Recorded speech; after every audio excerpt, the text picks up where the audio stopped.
Welcome to Read Aloud with Mr. Paul. I'm so glad you could be here. Today we'll be reading Snow White and Rose Red by Jacob and Wilhelm Grimm, the Brothers Grimm. They first wrote this story down in 1812. This version is illustrated by Gennady Spirin.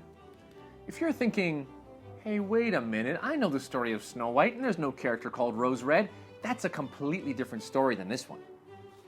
Here's our title page, Snow White and Rose Red by Jacob and Wilhelm Grimm, illustrated by Gennady Spirin.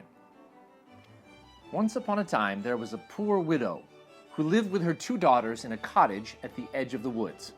Two graceful rose trees grew in the garden in front of the house. One tree bore snow white blossoms, and the other bore red ones. The widow's two daughters were as pretty as the rose trees, so she named them Snow White and Rose Red. They were the sweetest and best children in the world, always diligent and always cheerful. Snow White was quieter and gentler than Rose Red. While Rose Red loved to run about the fields and meadows and to pick flowers and catch butterflies, Snow White stayed at home with her mother and helped her with the housework, or read aloud to her when there was no work to do. The two sisters loved each other so dearly that they always walked hand in hand whenever they went out together, and when Snow White said, "We will never desert one another," Rose Red would answer, "No, not as long as we live." And their mother would add, "Whatever one gets, she shall share with the other." The sisters often roamed about the woods gathering berries, and none of the animals there tried to hurt them. On the contrary, they came up to the two girls trustingly. Little hares would nibble cabbage leaves from their hands. Fawns would graze beside them, stags would bound past them merrily, and birds in the trees would sing to them with all their might. No evil ever befell them. If they tarried late in the forest and night overtook them, they lay down together on the moss and slept till morning. Their mother knew they were quite safe there and never felt anxious about them. Once, after they had slept all night in the woods and had been awakened by the morning sun, they were surprised to see a beautiful child in a shining white robe sitting close to their resting place. The figure got up, looked at them kindly but said nothing, and then vanished into the forest. When they looked around, they saw that they had slept quite close to the edge of a steep cliff, over which they would certainly have fallen had they gone on a few steps farther in the darkness. When they told their mother of their adventure, she said that what they had seen must have been the angel that guards good children. Snow White and Rose Red kept their mother's cottage so beautifully clean and neat that it was a pleasure to go into it. In summer, Rose Red looked after the house, and every morning before her mother awoke, she placed a vase of red and white roses, some from each tree, on the table by the bed. In winter, Snow White lit the fire in the stove and put on the tea kettle, which was made of brass, but so beautifully polished that it shone like gold. In the evening, when snowflakes fell, their mother would say, "Snow White, go and close the shutters." Then all three would draw around the fire, their mother would put on her spectacles and read aloud from a big book, while the two girls sat spinning wool and listened. Before them lay a lamb, and behind them perched a little white dove with its head tucked under its wing. One evening, as they sat thus cozily together, someone knocked at the door as though he wanted to be let in. Their mother said, "Rose Red, open the door quickly. It must be some poor traveler seeking shelter." Rose Red hastened to unbar the door and thought she saw a man standing in the cold and darkness outside. Then she saw that it was not a man, but a big, shaggy bear, who thrust his head through the doorway. Rose Red screamed and sprang back in terror. The lamb began to bleat, the dove flapped its wings, and Snow White ran and hid behind her mother's bed. But the bear began to speak and said, "Don't be afraid. I won't hurt you. I'm half frozen. Only wish to warm myself a little." "You poor thing," said the girl's mother. "Come in and lie down by the fire. Just be careful not to burn your fur." Then she called out, "Snow White and Rose Red, come out. The bear will do you no harm. He's a good, friendly creature." So they both came out of their hiding places, and gradually the lamb and the dove drew near too, and they all forgot about their fears. The bear asked the children to beat the snow out of his fur a little, and they fetched a brush and some cloths and rubbed him until he was dry. Then the bear stretched himself out in front of the fire and grunted happily and comfortably. Snow White and Rose Red soon grew quite at ease with him and even dared to tease their guest playfully. They tugged his fur with their hands, put their small feet on his back, and rolled him about here and there. Sometimes they even took a hazel switch and pretended to beat him with it.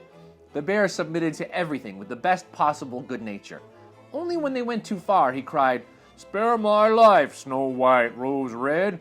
He who is dead can never wed." When it was time to retire for the night, and the two girls had gone to bed, their mother said to the bear, "You can stay and sleep there on the hearth with God's blessing.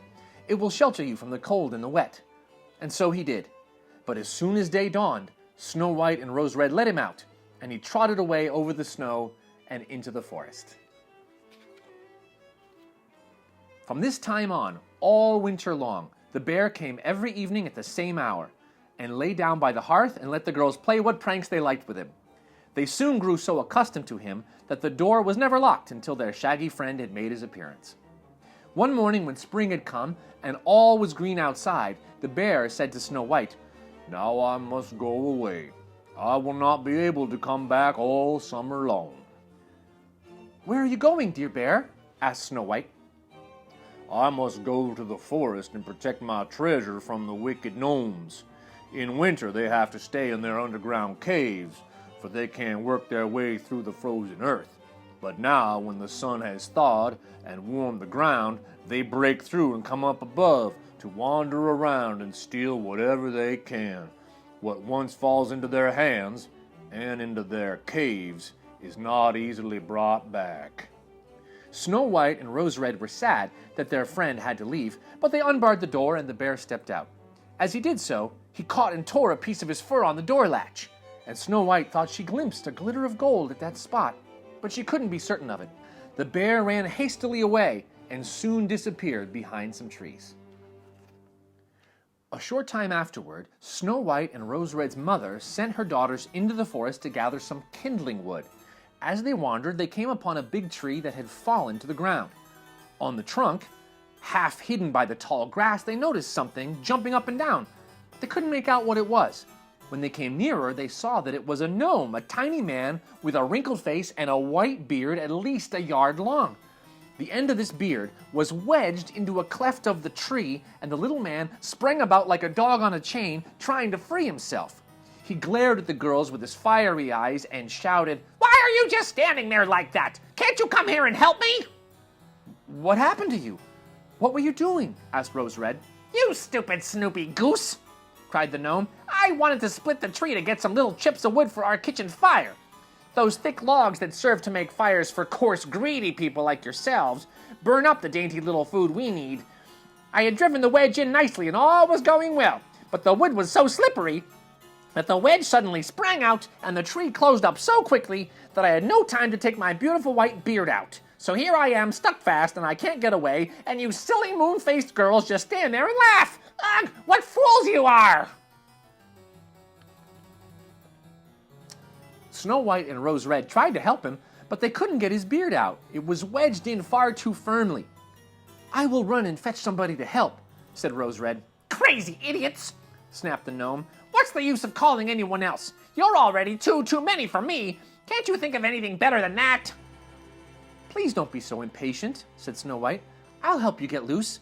And taking her scissors out of her pocket, she cut off the end of his beard.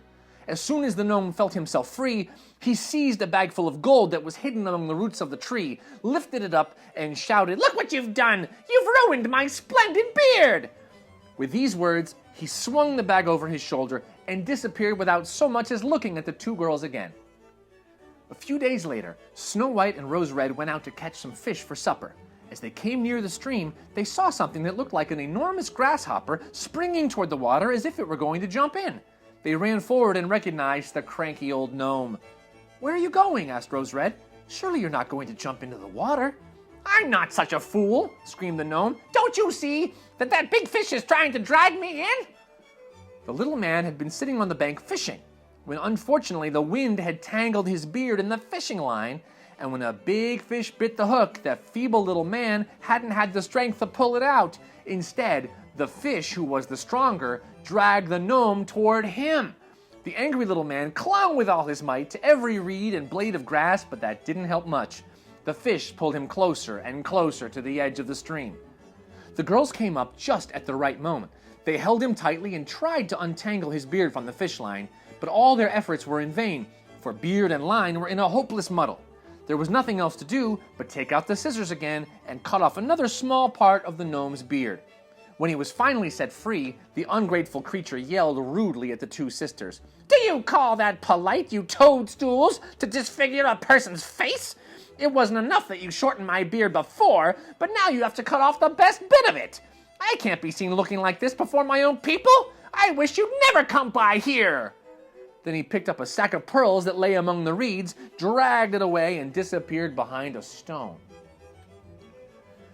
Now it happened that soon after this, their mother sent Snow White and Rose Red to town to buy some needles, laces, and ribbons. The road led through a meadow where huge boulders lay scattered here and there.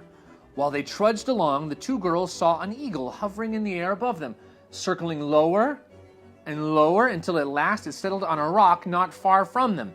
Immediately afterward, they heard a sharp, piercing cry. They ran forward and saw with horror that the huge bird had pounced on their old acquaintance, the gnome, and was about to carry him off in its claws. The tender-hearted children seized hold of the little man and struggled with the bird so long that at last it let go. But as soon as the gnome had recovered from the shock and found he was safe again, he screeched, "Couldn't you have treated me more carefully? You have torn my poor coat all to shreds. What useless, awkward creatures you are!" Then he picked up a bag of precious jewels and vanished under the rocks into his cave. By now, the girls were used to his ingratitude, so they went on their way to town. On their way home, as they were again crossing the meadow, they surprised the gnome as he was pouring out his precious jewels and admiring them. The evening sun shone on the glittering gems, and they gleamed so beautifully that the children stood still and gazed at them. "What are you standing there gaping for?" screamed the gnome, and his pale, wrinkled face became scarlet with rage. He was about to go off with these angry words when a sudden growl was heard, and a black bear trotted out of the forest. The gnome jumped up in a great fright, but he hadn't time to scurry away to his hiding place, for the bear was already close to him. Then he cried in terror, "Dear Mr. Bear, please spare me. I'll give you all my treasure. Look at those beautiful jewels lying there. Spare my life. What pleasure would you get from eating a poor, skinny little fellow like me? You wouldn't even feel me between your teeth. There, take those two wicked girls. They will be tender morsels for you. They're as fat as young quails. Eat them up, for heaven's sake." But the bear, paying no attention to these words, gave the evil gnome one blow with his paw, and he never moved again. The girls had started to run away, but the bear called after them, "Snow White and Rose Red, don't be afraid, wait, and I'll come with you." Then they recognized his voice and stood still, and when the bear was quite close to them, his furry hide suddenly fell off. A handsome man stood beside them, all dressed in gold. "I am a king's son," he said, "and have been under a spell cast by the wicked little gnome. He had stolen my treasure and turned me into a wild bear, to roam about the woods until his death should set me free. Now he has gotten the punishment he deserved." A few years later, Snow White married the king's son, and Rose Red married his brother, who was also a handsome prince. They divided between them the great treasure the gnome had collected in his cave. Their old mother lived peacefully in the palace with her two daughters for many years. She brought her 2 rose trees with her, and they grew in front of her window, and every year they bore her the finest roses, both white and red.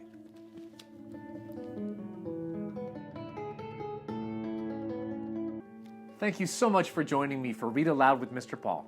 Until next time, discover the wonder in a book. Pick one up. Take a look. If you enjoyed this Read Aloud with Mr. Paul, please like, subscribe, and ring the bell to be notified of future episodes. Thanks again.